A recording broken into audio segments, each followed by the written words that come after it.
Assalamualaikum Ananda bunda yang soleh dan soleha. Apa kabarnya? Bertemu lagi bersama bunda ya nak. Hari ini kita akan belajar pembelajaran 5 dan pembelajaran 6 pada subtema 3 ya. Sebelum belajar jangan lupa berdoa. Untuk pembelajaran kelima yaitu tentang daur hidup belalang, perilaku yang menunjukkan persatuan di sekolah, dan menyelesaikan soal cerita terkait perkalian bilangan. Materi pertama yaitu tentang daur hidup belalang. Belalang termasuk serangga pemakan tumbuhan.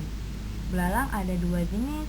Coba kalian lihat pada gambar tersebut. Di sana ada belalang berwarna hijau dan yang di bawahnya ada belalang berwarna coklat kekuningan. Makanan belalang adalah dedaunan. Umumnya belalang mempunyai sayap, tetapi sayap belalang seringkali tidak dapat digunakan untuk terbang. Belalang juga ada memiliki antena di kepalanya. Coba perhatikan pada gambar tersebut nah, di mana belalang mempunyai daur hidup. Daur hidup belalang dimulai dari telur sampai dewasa. Belalang mengalami 3 tahapan daur hidup, yaitu telur, belalang muda atau nimfa, dan belalang dewasa atau imago.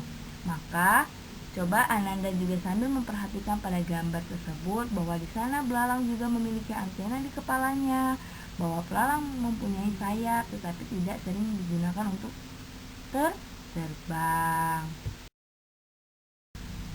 Coba perhatikan gambar daun hidup belalang. Nah, di sana dimulai dari telur, tanah panennya kemana? Ke belalang muda atau nimfa. Selanjutnya kemana? Ke belalang dewasa, yaitu imago. Dan selanjutnya kembali lagi belalang dewasa bertelur. Dan itulah proses daur hidup belalang. Oke, penjelasannya adalah bentuk tubuh nimfa mirip dengan belalang dewasa. Belalang tidak mengalami perubahan bentuk dalam daur hidupnya. Daur hidup belalang dimulai setelah belalang bertelur. Telur belalang diletakkan di atas permukaan daun ya nak. Kemudian telur belalang menetas menjadi nimfa. Nimfa belum bersayap. Nimfa bertambah besar dan mengalami pergantian kulit. Nimfa akan tumbuh dan berkembang menjadi belalang dewasa dengan sayap sempurna. Maka itulah adalah daur hidup belalang. Materi selanjutnya tentang perilaku yang menunjukkan persatuan di Indonesia. Coba anak-anak perhatikan pada gambar tersebut. Di sana adalah gambar bahwa anak-anak lagi sedang berdiskusi. Maka menghargai pendapat teman termasuk menunjukkan persatuan di sekolah. Berikut perilaku lain yang menunjukkan persatuan di sekolah adalah apa? Yang pertama, saling membantu antar teman. Yang kedua, rukun dengan teman. Yang ketiga, saling berbagi dengan teman. Yang keempat, belajar bersama dan bermain dengan semua teman tanpa membedakan. Maka itulah adalah contoh perilaku yang menunjukkan persatuan di sekolah. Untuk materi terakhir pada pembelajaran kelima yaitu menyelesaikan soal cerita terkait perkalian bilangan. Coba perhatikan soal berikut. Pak Andi peternak ayam. Pak Andi memiliki 5 kandang ayam. Setiap kandang berisi 350 ayam. Berapa banyak ayam Pak Andi seluruhnya? Maka langsung saja kita jawab. Banyak kandangnya ada berapa nak? 5. Banyak ayam tiap kandang ada berapa? 350. Berarti ayam seluruhnya gimana caranya? 350 kita kalikan dengan 5. Maka untuk cara perkalian ada cara 2. Cara bersusun panjang dan cara bersusun pendek. Cara bersusun panjang itu adalah kita tulis 5 kali 0 hasilnya 5. Terus kita cari semuanya, maka didapatlah 1750. Dan cara bersusun pendek 5 kali 0 itu adalah 0. 5 kali 5 25. Ingat 2, 5 nya kita tulis. 3 kali 5 7, 15 tambah 2 jadinya 17. Maka sama hasilnya 1750. Jadi banyak ayam Pak Andi seluruhnya ada berapa? 1750. Baiklah ananda-ananda bunda, untuk materi selanjutnya yaitu pada pembelajaran 6. Yang pertama, daur hidup lalat. Yang kedua, perilaku yang menunjukkan persatuan di masyarakat. Dan yang terakhir, masalah terkait perkalian bilangan dalam kehidupan sehari-hari. Materi pertama yaitu tentang daur hidup belalang. Belalang termasuk serangga pemakan tumbuhan. Belalang ada dua jenis. Coba kalian lihat pada gambar tersebut. Di sana ada belalang berwarna hijau dan yang di bawahnya ada belalang berwarna coklat kekuningan.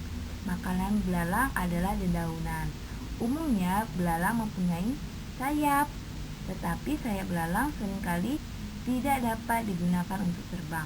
Belalang juga ada memiliki antena di kepalanya. Coba perhatikan pada gambar tersebut, di mana belalang mempunyai daur hidup. Daur hidup belalang dimulai dari telur sampai dewasa. Belalang mengalami 3 tahapan daur hidup, yaitu telur, belalang muda atau nimfa, dan belalang dewasa atau imago. Maka coba Ananda juga sambil memperhatikan pada gambar tersebut bahwa di sana belalang. Baiklah anak-anak, gambar berikut adalah gambar daur hidup lalat. Coba perhatikan, di sana dimulai dari telur, belatung, selanjutnya pupa, dan terakhir lalat dewasa. Lalat dewasa akan bertelur dan kembali lagi pada siklusnya. Maka itu adalah daur hidup lalat. Lalat bertelur di tempat yang kotor, misalnya tempat sampah dan bangkai makhluk hidup ya nak. Setelah telur lalat menetas, telur akan menjadi belatung. Bentuk tubuh belatung mirip dengan cacing kecil. Belatung bergerak dengan cara merayap. Belatung akan tumbuh dan berkembang menjadi pupa. Pupa tidak bergerak ya nak. Pupa menempel di tempat yang kotor. Kemudian pupa tumbuh dan berkembang menjadi lalat dewasa. Itu adalah daur hidup dari lalat. Materi selanjutnya yaitu tentang perilaku yang menunjukkan persatuan di masyarakat. Coba perhatikan pada gambar berikut. Di sana bahwa masyarakat saling membantu, maka termasuk perilaku yang menunjukkan persatuan. Selain itu, perilaku lain yang menunjukkan persatuan di masyarakat apa? Yang pertama, hidup rukun dengan warga. Yang kedua, menjenguk warga yang sakit. Yang ketiga, mengadakan bakti sosial. Yang keempat, gotong royong membersihkan lingkungan sekitar. Dan mendahulukan kepentingan umum daripada kepentingan pribadi. Itu adalah perilaku yang menunjukkan persatuan di masyarakat. Baiklah Ananda-ananda bunda, masih semangat ya untuk belajar. Materi terakhir pada hari ini yaitu tentang masalah terkait perkalian bilangan dalam kehidupan sehari-hari. Kita langsung pada contoh soal. Di sana desa Sukarukun memiliki 3 kolam ikan yang besar. Setelah dibersihkan, warga menebar 520 benih lele pada setiap kolam. Berapa banyak benih lele seluruhnya? Ingat, kolam ikannya ada berapa? Ada 3.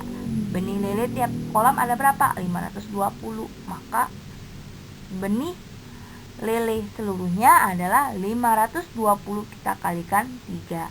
Cara untuk menghitungnya ada 2 cara. Cara bersusun panjang, cara bersusun pendek. 520 kita kalikan 3. 500-an, 20-an, dan 0 satuan, serta 3 adalah satuan. Maka kita kalikan 0, kita kalikan dengan 3. 0 kali 3 hasilnya 0. Selanjutnya 2 kita kalikan 3. 2 kali 3 hasilnya 6, dengan satuannya adalah puluhan, 60. Nah, di situ 5 kali 3 adalah 15, dengan satuannya adalah ratusan, berarti 1500.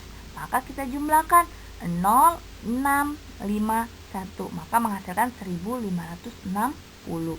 Cara yang kedua yaitu cara bersusun pendek.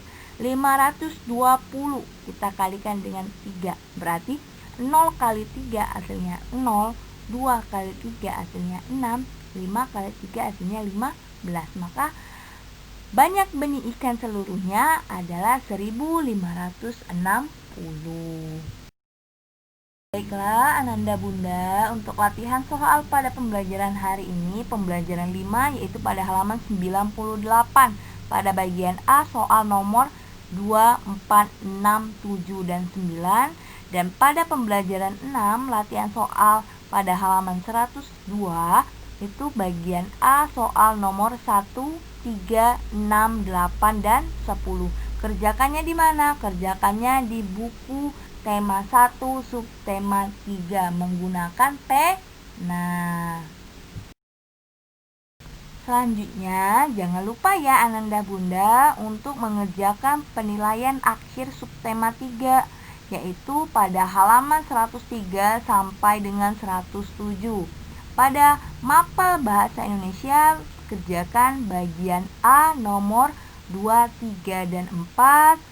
Pada mapel matematika, kerjakan bagian B pada nomor 3, 4, dan 5. Pada mapel PPKN, pada bagian A soal nomor 2, 4, dan 5. Pada mapel SBDP, bagian A soal nomor 1, 3, dan 5. Dan pada mapel PJOK itu bagian A soal nomor 2, 3, dan 4. Sebelum mengerjakan, jangan lupa berdoa. Kerjakannya di mana? Sama, kerjakannya di buku tema 1 subtema 3 menggunakan pena. Baiklah, sekian untuk pembelajaran kita pada hari ini. Bunda akhiri ya anak-anak. Wassalamualaikum warahmatullahi wabarakatuh.